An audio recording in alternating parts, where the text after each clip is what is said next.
স্বামী স্ত্রীকে রাগের মাথায় মা ঢেকে ফেললে করণীয় কি? কাপড়ে মজি লাগলে কি কাপড় নাপাক হয়ে যায়? কাপড়ে মজি লাগলে করণীয় কি? মনের মধ্যে আল্লাহ রসুলকে নিয়ে খারাপ চিন্তা আসলে কি গুনাহ হবে?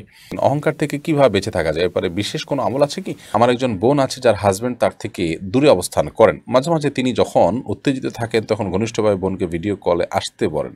এবারে শরীয়তের বিধান কি? মৃত্যুর পর মৃত ব্যক্তির পাশে বসে কোরআন তেলাওয়াত করার বিধান কি? গরু দিয়ে কি আকিকা করা যায় নাকি বকরি জবাই করা জরুরি? প্রিয় দর্শক, আর বিলম্ব না করে আসুন আমরা প্রশ্নোত্তরের আলোকিত ভ্রমণে প্রবেশ করি। জাহিরুল ইসলাম আপনি লিখেছেন, কাপড়ে মজি লাগলে কি কাপড় নাপাক হয়ে যায়? কাপড়ে মজি লাগলে করণীয় কি? কাপড়ে মজি লাগলে অবশ্যই নাপাক হবে, যে জায়গা লাগবে সেটি।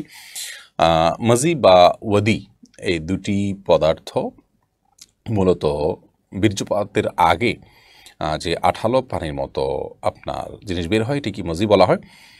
আর পেশাবের সাথে কোত দিলে যে সাদা পদার্থ বের হয় সেটিকে ওয়াদি বলা হয়। এই অনেক সময় হচ্ছে প্রেশারের কারণে বের হয়, এটা চাপের কারণে কারো বের হয়, অসুস্থতার কারণে। তো মজি বা ওদি এগুলো নাপাক, এগুলো যদি লাগে তাহলে শরীর বা কাপড় যে জায়গা লাগবে ওই জায়গাটা ধুইতে হবে, পরিষ্কার করতে হবে। এরপরে মোহাম্মদ হেলাল লিখেছেন, মনের মধ্যে আল্লাহ রসুলকে নিয়ে খারাপ চিন্তা আসলে কি গুনাহ হবে? যদি অনিচ্ছাকৃতভাবে মনের মধ্যে এটা এসে যায়, আপনি ইচ্ছাকৃত আনেন নাই, তাহলে এর কারণে আপনার গুনাহ হবে না, কারণ এটা আপনি ইচ্ছাকৃত করেননি, আর ইচ্ছাকৃত না করার কারণে আপনার কোনো অপরাধ হবে না। তবে সেটিকে যদি আপনি কন্টিনিউ করতে থাকেন ইচ্ছাকৃতভাবে, তাহলে সেক্ষেত্রে আপনার গুনাহ হবে। আর শয়তান এ ধরনের চিন্তা আমাদের মধ্যে উদ্রেক করে। এ ধরনের চিন্তা আমাদের মধ্যে কেন উদ্রেক হয়? এর অন্যতম একটা বড় কারণ হলো যে এগুলো উদ্রেক হয়, শয়তান আমাদের মধ্যে উদ্রেক করে। নবী করিম সাল্লাল্লাহু আলাইহি সাল্লামের কাছে এরকম একটি প্রশ্ন একজন করেছেন। তিনি বলেছেন যে এরকম যদি কোনো ওয়াসওয়াসা আল্লাহকে নিয়ে বাজে চিন্তা তোমার মনের মধ্যে আসে, এটাই তো ঈমান, এটাই তো ঈমানের লক্ষণ যে তুমি তখন এই বিষয়টিকে মেনে নিতে পারছো না। তার মানে তুমি আল্লাহর প্রতি বিশ্বাস রাখছো, তোমার ঈমান আছে, সেজন্য তুমি এটাকে মেনে নিতে পারছো না। শয়তান তোমার মধ্যে এই চক্রান্তটা করে তোমাকে ক্ষতিগ্রস্ত করার বা অস্থির করার চেষ্টা করছে। তো অনিচ্ছাকৃতভাবে যদি আসে তাহলে এটা গুনাহ হবে না। এরকম আসলে আপনি বাম দিকে ৩ বার থুতু ফেলানোর মতো করে প্রতীকী থুতু নিক্ষেপ করবেন ৩ বার, এবং আমানতু বিল্লাহি ওয়া রাসূলিহি পড়বেন, আউযু বিল্লাহি মিনাশ শাইতানির রাজিম পড়বেন। ইনশাআল্লাহ আল্লাহ তাআলা হেফাজতে রাখবেন। আদিবা আমিন দিবা আপনি লিখেছেন, আমার একজন বোন আছে যার হাজবেন্ড তার থেকে দূরে অবস্থান করেন। মাঝে মাঝে তিনি যখন উত্তেজিত থাকেন তখন ঘনিষ্ঠভাবে বোনকে ভিডিও কলে আসতে বলেন। এবারে শরীয়তের বিধান কি? আল্লাহ মাফ করুন, এই বিষয়গুলো মৌলিকভাবে জায়েজ যদি সেফটিটা নিশ্চিত থাকে, অর্থাৎ ভিডিও বেহাত হবে, অন্য থার্ড পার্টির কাছে যেতে পারে, এরকম আশঙ্কা থাকলে সেক্ষেত্রে এটা জায়েজ নয়, কারণ সতর ঢাকা এবং নিজের প্রাইভেসিকে রক্ষা করাটা অবশ্য কর্তব্য। আর এই সাধারণত যে সমস্ত অ্যাপগুলোর মাধ্যমে ভিডিও কল করা হয়, এগুলো আমি যতটুকু জানি যে সেগুলো সংশ্লিষ্ট কর্তৃপক্ষের মনিটরের সুযোগ থাকে, যদিও তারা ইন্ডিভিজুয়াল প্রত্যেকটা মানুষকে আলাদা আলাদা করে তার মনিটর করার সুযোগ পায় না। যদি বেহাত হওয়ার বা অন্যের দৃষ্টিগোচর হওয়ার বা অন্যের কাছে যাওয়ার মতো সেরকম আশঙ্কা না থাকে, তাহলে এটা বেসিক্যালি জায়েজ আছে। স্বামী স্ত্রী একে অন্যকে তার শরীরে যে কোনো অংশ দেখাতে পারেন, তবে এগুলোর ফলশ্রুতিতে তাদের উত্তেজনা আরও বেশি বৃদ্ধি হবে, এর ফলশ্রুতিতে তারা হারামে লিপ্ত হতে পারেন, জড়াতে পারেন। আর এই কারণে প্রবাসে খুব দীর্ঘ সময় স্ত্রী ছাড়া একজন স্বামীর বসবাস করা জায়েজ নয়, বা স্বামী ছাড়া স্ত্রীর বসবাস করা জায়েজ নয়। এই জন্যই তো প্রবাসে যথাসম্ভব এইভাবে দীর্ঘকাল অবস্থান করার যে একটা টেন্ডেন্সি বা একটা প্রবণতা আমাদের অনেকের মধ্যে আছে, সেখান থেকে আমাদের বেরিয়ে আসা উচিত। আমি সিয়াম এখন আপনি লিখেছেন, অহংকার থেকে কিভাবে বেঁচে থাকা যায়? এরপরে বিশেষ কোনো আমল আছে কি?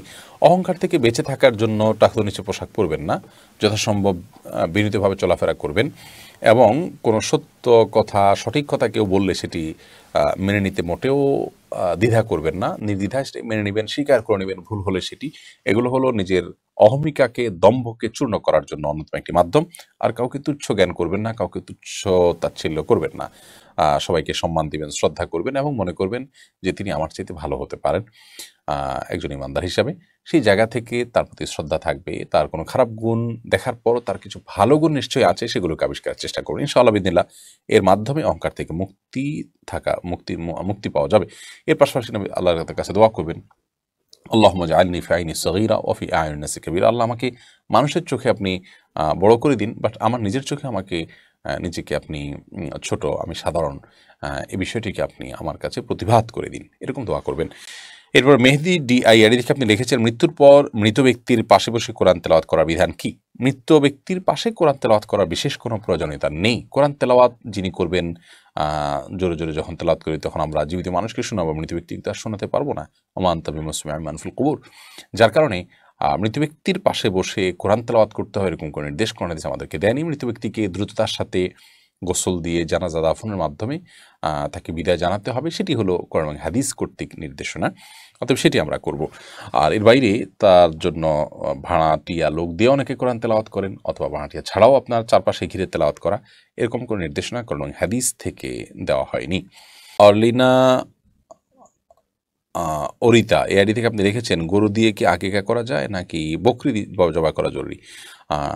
আপনি আকিকার ক্ষেত্রে যদি একেবারে সরাসরি সুন্নার কাছাকাছি থান তাহলে 2টি বকরি দিবেন, ছেলে হলে মেয়ে হলে 1টি দিবেন। আর যদি আপনি সুন্নার আলোকে আপনার বকরির জায়গায় গরু দিতে চান, হয়ে যাবে আশা করা যায়। বাট একেবারে সরাসরি সুন্নার উপর আমল করলে আপনি ছাগল বা খাসি, বকরি খাসি, এটা কোরবান আকিকা দিলে সেটি হবে সবচেয়ে উত্তম। এমনি মেহেদি মজুমদার লিখেছেন, স্বামী স্ত্রীকে রাগের মাথায় মা ডেকে ফেললে করণীয় কি, এটার জন্য কোনো গুনাহ হবে কিনা? আশ্চর্য কথা, রাগের মাথায় মা ডাকবে কেন? মা তো মানুষ খুব মমতার চোটে মহব্বতের চোটে মানুষকে ডাকে, মানে মাকে ডাকে। তো যাই হোক, স্ত্রীকে যদি কেউ মা ডাকেন, অর্থাৎ তুই আমার মায়ের মতো, এই টাইপের কথাবার্তা বলেন, বা মায়ের সাথে সাদৃশ্য করেন, মা যেরকম হারাম স্ত্রীকে সেরকম হারাম বলেন, তাহলে এটাকে শরিয়ার ভাষায় জেহার বলা হয়। এই জেহার যদি হয়ে যায় তাহলে সেক্ষেত্রে এই জেহারের ফলশ্রুতিতে বিচ্ছেদ পর্যন্ত সেটি গড়াতে পারে। আর যদি তিনি সেটাকে প্রত্যাহার করতে চান তাহলে তার জন্য জেহারের যে কাফারা আছে সেটি কাফারা দিতে হবে, এর মাধ্যমে তিনি ফেরত নিতে পারেন, স্ত্রীর সাথে আবার বসবাস করতে পারেন, সে সুযোগ আছে। আর যদি তিনি এর মাধ্যমে মূলত স্ত্রীকে ইঙ্গিতস্বরূপ তালাকের নিয়ত করেন তাহলে সেক্ষেত্রে তালাক হিসেবে গণ্য হতে পারে। বিধায় রাগের মাথায় এটি বলাটা এটি এক প্রকার বিচ্ছেদের উদ্যোগ গ্রহণ করার শামিল, এরকম কথা বলার আগে বা বারবার ভাবা উচিত। যদিও জাস্ট এরকম যদি বলে থাকে তুমি আমার মায়ের মতো বা তুমি আমার মা, এবং উদ্দেশ্য থাকে যে স্ত্রীকে নিজের উপর হারাম করা, এবং অনেকে বলে যে আমার জন্য তুমি হারাম, আমার মায়ের মতো, তাহলে সেক্ষেত্রে সেটা জেহার হয়ে যাবে, এবং জেহারের বিধান অনুযায়ী তাকে কাফারা দেওয়ার পর, তিনি প্রায়শ্চিত্ত করার পর তিনি স্ত্রীর সাথে আবার বসবাস করতে পারবেন।